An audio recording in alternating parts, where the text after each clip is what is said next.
Hello and welcome to our Meet the Crowdy session. Dr. Frank Danesy will join us today, who is a Crowd Consultants Executive Partner. He's also a faculty member of the University of Mannheim, formerly head of the Human Resources Division at the European Space Agency in Germany, and responsible for human resources of the European Astronaut Corps. Thanks, Frank, for being here today. Yeah, thanks. Thank you, Matea. So just to be clear about what I'm referring to when I speak about remote working, because it seems that different people associate different things with this concept of remote working. So remote working is a work arrangement that also goes by a variety of other names. So as far as my understanding is concerned, terms like telecommuting, teleworking, working from home, which is the popular term in the UK, WFH, it's sometimes abbreviated, mobile working or flexible workplace, it's all pretty much the same thing. And these different terms have one thing in common, and that is that employees, when working under this sort of an arrangement, do not actually commute or travel to a central workplace. They work remotely, and their place of work can be from home, it can be from a library, it can be from a cafe, a park, a beach. The location is actually irrelevant, provided that the work that's supposed to be performed is actually performed in the quality that is required. As far as the tools are concerned, a lot has changed in the last 20 or 30 years. The range of telecommunications technologies has changed a great deal, has been augmented. You have social media, you have teleconferencing applications, you have a whole host of other applications that you can use that actually make the world a very much smaller place and make it much, much more easy to work remotely. Now, if you look around the globe, there are differences, and in some regions, telecommuting or remote working is a lot more common than in others. The areas with the highest rates of commuting are the Middle East, Latin America, and Asia. And if you look at which countries are the ones with the lowest rates, you see them on the slide here. Hungary, Germany, Sweden, France, Italy, and Canada show the lowest levels of telecommuting. However, this article by Reuters predates the arrival of the COVID-19 virus, and an article this morning in the Tagups, which was pointing in the direction of large companies throughout Germany making the change, but already thinking in terms of how the world will have changed after Corona, and this reticence that you could find among many managers here in Germany to allow their employees to work remotely. Remote working has become a survival instrument for many companies. If it wouldn't be for the possibility of using these telecommunications technologies, then it is certain that these companies would actually reach a very problematic economic or financial situation very much more swiftly. And now they have a chance of either prolonging their longevity or perhaps even thriving. So what we can expect is that the world will be more digital. It will probably also involve less travel in the future. There's a report by the UBS, the Swiss banking group. They expect the world after COVID-19 to be much more digital and much less global in the sense of travel. Now, in today's webinar, the purpose of the webinar is not to speak about COVID-19 or the crisis, the economic crisis that's connected to it, but clearly, in some sense, it is something that is in the background. And if I think about the conversation that we had just a few minutes ago, exactly on that topic, yes, indeed, this issue of remote working is central and will probably remain that way for quite some time. People working in these environments, they are working in remote locations, but despite the fact that they're working in these remote locations, they have to stay productive, they have to stay connected, they have to stay motivated and physically and emotionally healthy. So despite the fact that there are clearly substantial differences, I mean, I think it's pretty evident to everyone that space is a place that's a lot different than your office here on Earth. The Antarctic is quite a bit different as well. But despite the fact that there are these differences, there are also important similarities. Let's go to the next slide. So here we have a couple of impressions from space. And if I start in the 1 o'clock position on the top right-hand side, I see one of our colleagues at the European Astronaut Center. Actually, this picture is not from space. It's from the pool that they have at the European Astronaut Center, where the astronauts actually practice working in conditions of weightlessness, but take it as a symbol of working in space. Astronauts do EVAs, so extravehicular activities, and when they do these activities, they are required. I mean, they don't just go outside the spacecraft to be there. They go out there to perform work. So the work might be maintenance work, might be repair work, it might be the installation of some new equipment, and that's part of their job. If you look at the bottom right hand, there you see some maintenance work being done on some of the communications equipment. Then at the 7 o'clock position, I see my good friend Frank de Winne working in the laboratory doing some experimentation, and another shot of Frank in the top left-hand corner where he's exercising. We just lost the screen. Okay, so those are activities in space, and you could come to the conclusion that that's something that's quite different from the environment that we're in, right? Space is a strange place to be. If you go into space, one of the first things that you're often hit by is an attack on your neurovestibular system. So your sense of balance gets knocked out of whack because you're in the condition of weightlessness. The signals that you're getting from your eyes do not correspond with what your body is experiencing. And so it affects approximately 25 to 30% of the astronauts, that they end up having space sickness for the first 2 or 3 days when they go into space.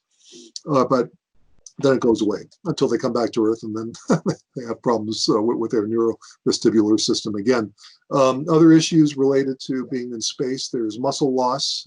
Again, something that you can see, which is also why there's a pretty extensive exercise regimen. There's bone loss, decreased heart mass, loss of blood volume, and there can also be an elevated RBC, so red blood count in the body, which means that astronauts are more susceptible to bruising. It can also be an indication of hypoxia and heart failure, so you want to check the blood values quite regularly.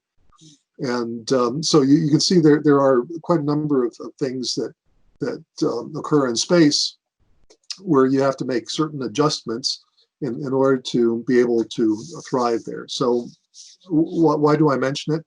Exactly for that reason. The space puts certain pressures on the astronauts, and because it does, it's necessary to adjust the working day as a function of the environment that the astronauts are working in. Let's go to the next slide. So here on this slide, we have a typical weekday schedule. And let's go ahead and hit a couple of those items. Okay, so the day begins with personal hygiene, having breakfast, doing some house cleaning, checking the daily schedule on the laptop computer. Then it goes on, next step, to blood sampling for analysis later in the day. So this is exactly what I was referring to just a moment ago, because of certain effects that living and working in space have on the body. It's necessary to do blood sampling regularly, which the astronauts do every day. So once those two things are out of the way, that's when the astronauts typically then go into their daily astronaut with their daily conference with mission control, make sure that everybody is fully aware of what the activities are that are scheduled for the day. Because if you think about it, putting people in space and having them do experiments there is not something that just happens haphazardly. It's not the sort of situation where the astronaut wakes up in the morning and says, I think I'm going to see what the mice are doing today. There's a very strict schedule. There's a very strict protocol. It's completely planned and laid out what experiments will be done by each astronaut while the astronaut is in space. And it's also necessary to actually practice those experiments that are being done so that when they're actually being performed in space, then they are performed without a hitch. So because the time is quite tight and the schedule is quite tight, it has to be absolutely clear to everyone what exactly is going to be happening during that day. So once that's done, then comes the routine air check, routine air quality check to make sure that the astronauts are working in an environment that is not going to impair their ability to work. And we go on to 5. Okay, again, the routine air quality check and exercise on the treadmill. And the exercise on the treadmill, that's a pretty substantial part of the day if you look at it. The 2 hours that the astronauts actually have to exercise in the morning before they start with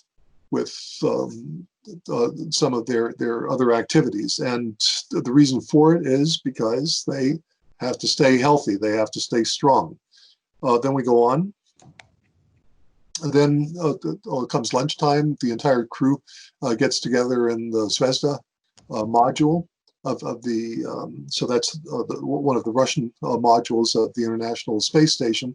And it's not just for the body to take up food, but it's also a social event. It's the opportunity for the crew members to socialize, to speak with others, to have that human contact with their colleagues. Then after lunch, there's a 1 hour break. This is sort of the me time that the astronauts have, where they can sort of do whatever they like. And then once that's passed, so the break is actually over, then they go back to their routine maintenance on the station, or conducting their research, or doing whatever experiments they're required to do.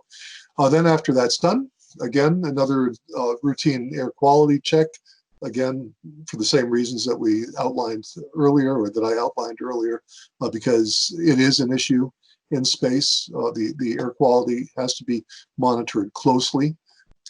So then at the end of the working day, the tasks are finished, the experiments are cleaned, the station systems are checked. And then after all that's done, the crew gets together again to have dinner, and to then also plan the activities of the following day.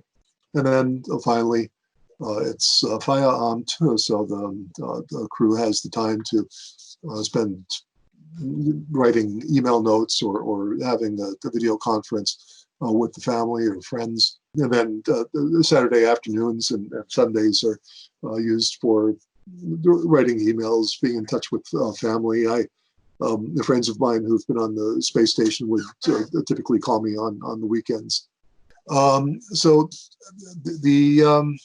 there are a couple of lessons that we can learn from astronauts and Antarctic researchers that also apply to working remotely on the ground here. For one thing, because teleworking is not for everyone, when you're thinking about teleworking, you're looking for somebody who is capable of working independently. So somebody who is self-directed. You're looking for someone who has a strong skill of working with others and is team-oriented, despite the fact that they are not seeing their teammates, their team members in actuality, but if anything, only on screen.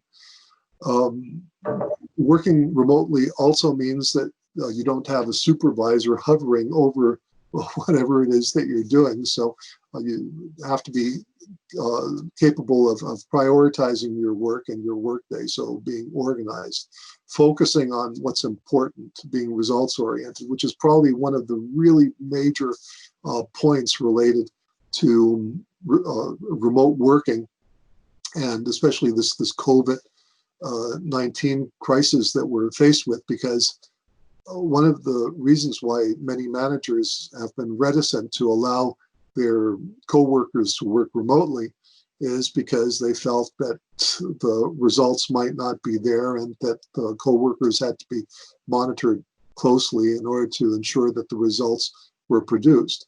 Now suddenly, because of the corona crisis, because of COVID-19, people are working from at home. Supervisors cannot actually be watching what their co-workers are doing, and nevertheless, the results are forthcoming. And so here we see a change taking place. Clearly, this results orientation for those who work in these special environments that I was referring to earlier, so space and Antarctic, results orientation is important. Adjusting to changing demands, so the flexibility. The thing is that when you're working in the company, you're in the office, you see things happening, so you can already gauge that there's probably going to be a certain change coming your way, which might be less possible when you're working remotely, because you can't pick up some of these more subtle cues. So you might suddenly be faced with something that has to be done that you didn't really anticipate because you weren't getting any cues to that effect. So flexibility is important.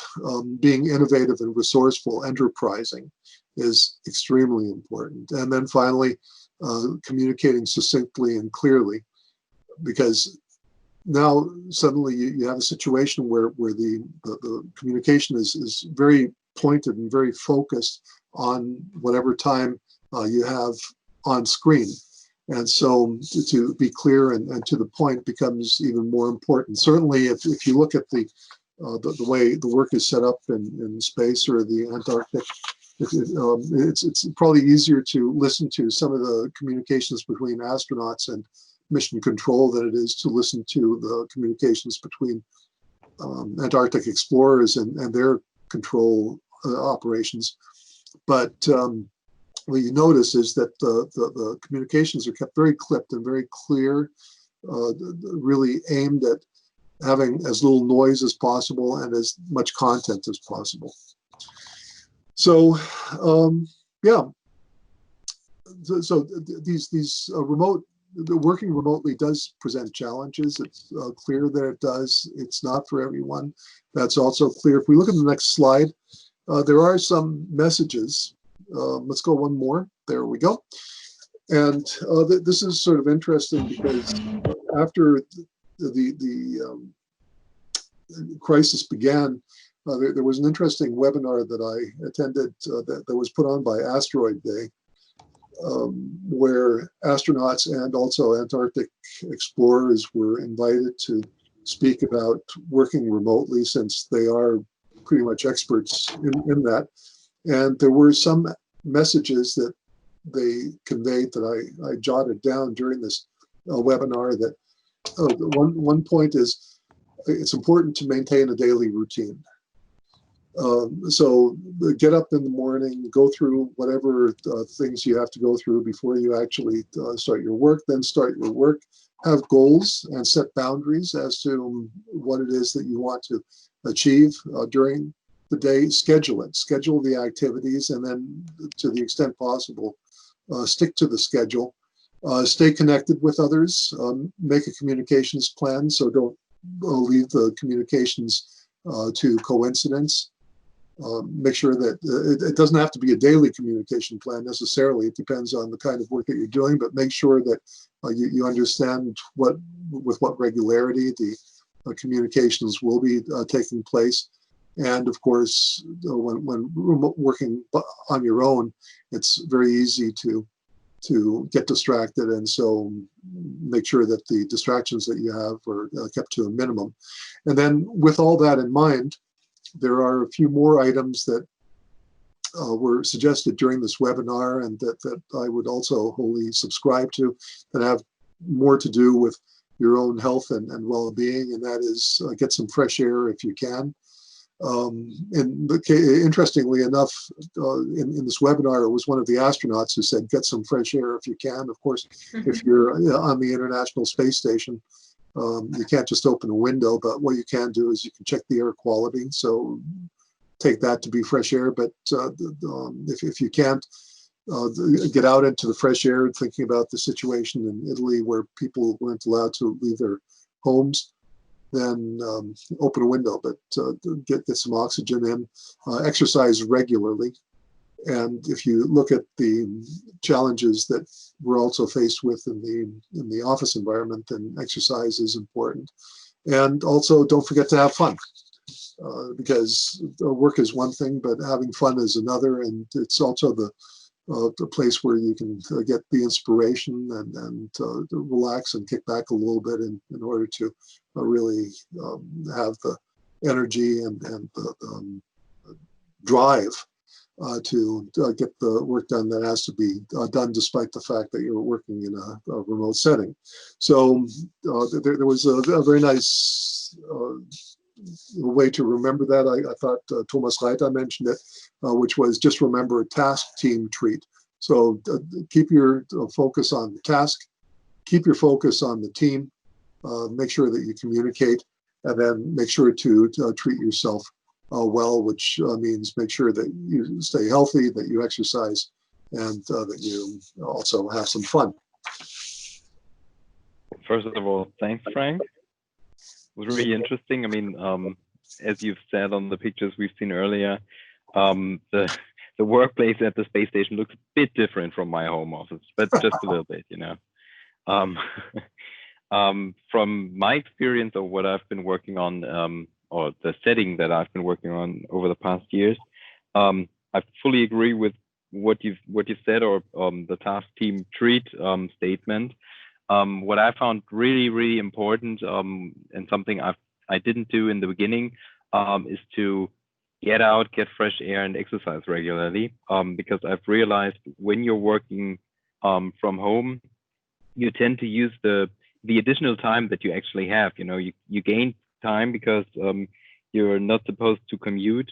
So actually you have more time throughout the day, but most people don't use that time, or don't fully leverage on that time.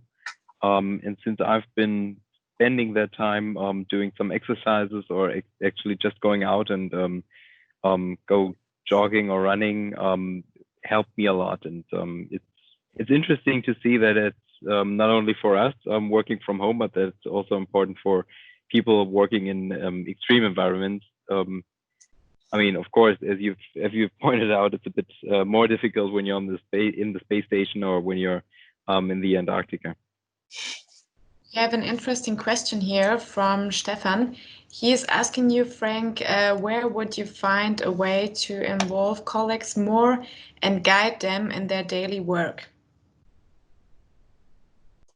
I think one of the things that is really important is to have a clear plan of the actions that have to be taken. So first of all, to have an idea of what it is that you're trying to accomplish. So what's the goal? What is it that you're trying to achieve?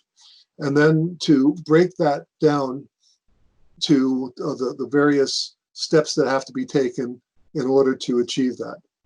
And those steps should be scheduled. So there's, what you're thinking about is having a timeline where you have certain milestones and you actually plan those milestones. And that also becomes part of the discussion that you have routinely. So whether it's a daily discussion or whether it's a weekly discussion, but the communication plan that I was referring to earlier should absolutely also contain some time, that some time during that meeting is set aside where you actually go through the various items that are supposed to be done, and where you track whether the actions are actually being taken or not. And so by being methodical in that way, I believe that really helps to get the job done. If you think about it, I mean, even in the traditional way of working, so people go to their office and they, they're paid to do a certain job. The job that they're paid to do is not to stay busy. The job that they're paid to do is to complete certain tasks, to ensure that certain deliverables are actually delivered. So in this remote working context, it's not really so much different. What is different is that there's more of a focus on the deliverable, and which is actually a good thing, which is probably also the reason why managers more and more now in this COVID-19 crisis situation are finding that the productivity of their coworkers is actually quite good. So we have another question from Stefan. Hi. We hear you. Hi, Stefan. Hi. How are you? First of all, Frank, thank you very much for your interesting presentation here. I'm really happy to have the opportunity to ask some questions now here. Sure. Now, the second point was, I mean, you said, okay, maybe working remotely and working in different, maybe even time zones, or like teleworkers do, the focus should be more on the deliverables than on the way to get there. But nevertheless, I think I find it very difficult to stay updated on the daily routines of my colleagues, and also to stay updated on the work they do. Of course, it's like when you work on projects, it's maybe a bit difficult because you have a clear task, a clear focus, which is set by the project itself. But like working in a daily grind, and there are sometimes topics popping up, and then you have to keep everyone in the loop. And this is what I find personally very difficult. Let me. I can understand that very well. And in fact, when I gave the earlier response, sure enough, I was thinking in terms of certain deliverables and something that you would also be focusing on in the context of a project. However, there is also another way of tackling it, but they also have the more routine stuff. And I think, Stefan, that's what you're referring to, the daily routine type of activity that isn't necessarily connected to a major milestone as such, but that also has to be done. Is that correct? Is that what you're after right now? Yeah, exactly. Okay. So Also the daily check-in that you do with your colleague and stuff like that. So where you come across new topics. Right. So then the example that I'd like to give is probably a good one for it. What I see them doing is that they have Tagups twice a day, actually. So they have one in the morning, then they have another Tagup at the end of the day. And this is something that didn't happen automatically. It's not, they weren't doing it that way before COVID-19. It's something that they had to cultivate. I know this sort of thing also from my own professional history, where what we did, we would get together, not every day, but we would get together on a weekly basis and trade information and so forth. And we did this long before COVID-19, just to understand what some of the issues were that were coming up, how we're planning on dealing with the issue, possibly learning from each other, and so forth. For instance, on one occasion with the change in labor law and labor lease. I mean, this is sort of an evergreen that has been a problem in many companies over the last 20 years, and it keeps coming up time and again. And so what we would do is we would discuss cases like that. So we would have it as a case session, and people could bring their cases to the table, could either discuss how they solved the case, or they could kick it around with their colleagues to see how their colleagues would deal with the case.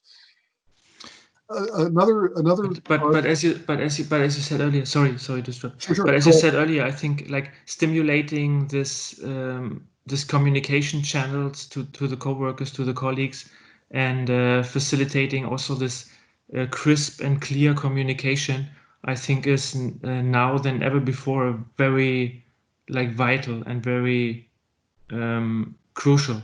I agree. I mean, it's not the same like when you sit with your coworker shoulder to shoulder. So and definitely this is the thing that I personally learned during this COVID-19 crisis, that communication is key in every way, and yeah, regardless of the crisis now and also in future, I think this is what I would let's say have as a major takeaway from the whole situation here. This more personal interaction that you have if you're actually you meet somebody at the coffee machine and you have a little chat and that sort of thing.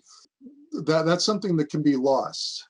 I saw this when we had a change in the travel policy in the organization, where we would try to reduce the amount of business travel, and we were encouraged to use video conferencing more, and which was possible because the video conferencing technology had skyrocketed and become just so effective. And that's a quality that is lost if you focus exclusively on the work aspect, which, by the way, is also the lesson that we have from the astronauts, isn't it?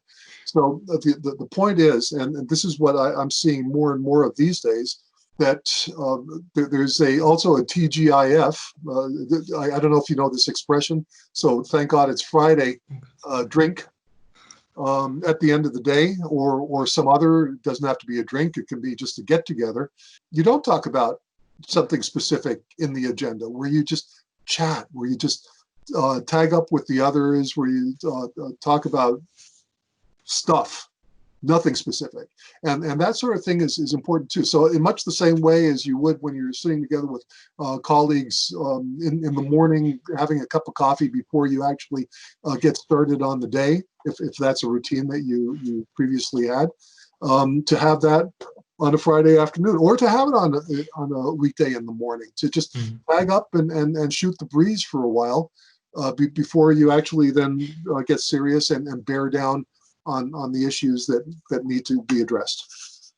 Yeah, exactly.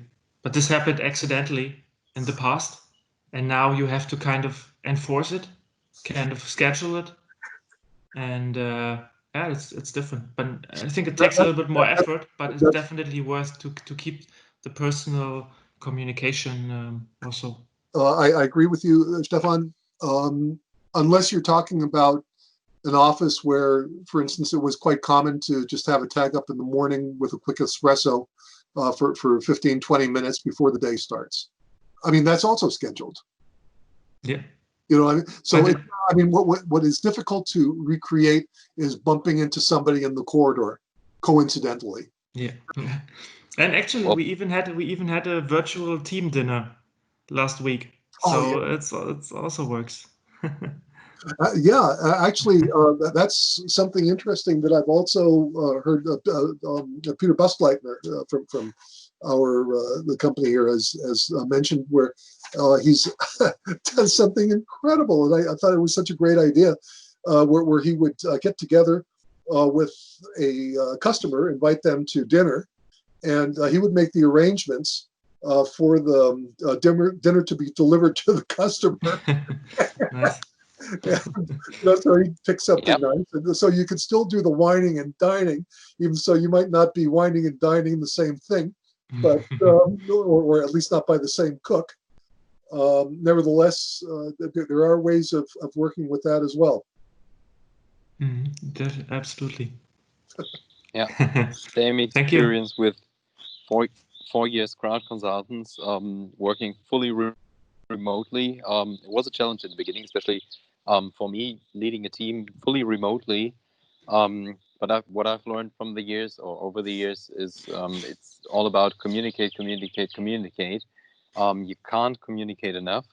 So what Frank mentioned earlier, what we do is we do have more than once a day a daily tag up, where just people are telling others what they are working on, what they came across, what issues came up, stuff like that. So it is difficult indeed, but there's no, or I didn't find another way around it other than just really communicate often and communicate a lot. Yep. Absolutely. But you had some time to develop into this whole, let's say, role and into the circumstances. But now, like people like me, we were just pushed into it, like from one day to another, and it was just like bam, and now you deal with it. So it really takes some time to get used to it, no? Oh, absolutely. Yeah. Yeah, perfect. Yeah, thank you.